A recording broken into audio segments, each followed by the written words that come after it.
something called back flushing. It's basically a fancy word for a type of maintenance that you should do often to your machine. So we recommend for a home machine, maybe once a week if you use it every day.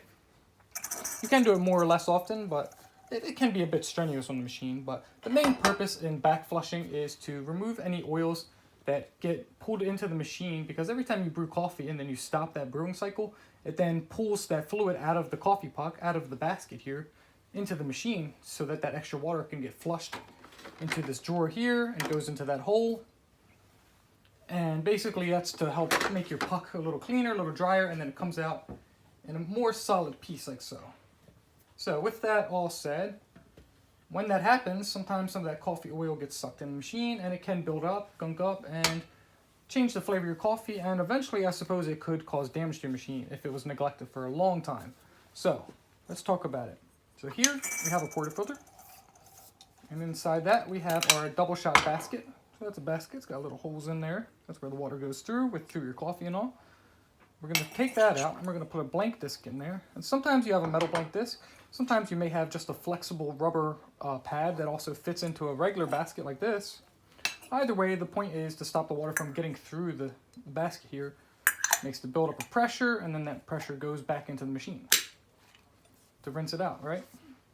So here we have a blank basket. There's no holes at all in there. So once the water, you lock this in, once the water goes in, it has nowhere to go, the pressure builds up, and then it goes back into the machine, and that's what we call a back flush. And that's going to rinse out your machine. So let's go ahead and demonstrate that for you. So without coffee, we have our basket in here in our portafilter with no holes. And we're just going to choose one of our brewing buttons here. And people have different techniques and different recommendations for how long to do this. Right now we have a 7-second pre-infusion. So that's 7 seconds of low pressure. And then after that it goes up to full pressure. And as you can see right now, the machine's set to stop the pressure from exceeding 15 bars of pressure. And here we can take a look at that. And I'll demonstrate that for you for just a moment. So I can stop that. And here we can see what happens. So this hole right here, and be careful as it could be hot, is basically just meant to stop the splashing from the back flush. So when there's a hole here, a spout in the back, and you may not be able to see that, but there's a spout inside of there.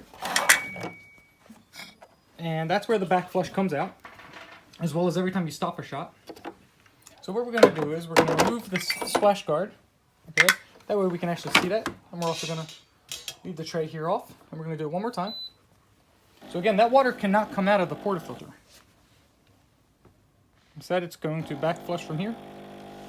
Build up pressure up to 15 bars. And there we can see it's actually coming through the bottom here. And what that's doing is rinsing out our machine. So all of those coffee oils from those delicious double shots, it's all getting pushed backwards through the machine, and it's going to get rinsed out with hot water. Again, we recommend doing this fairly often, as you know, it can help extend the life of your machine, but even more importantly, make your coffee taste better. Thanks for watching, guys.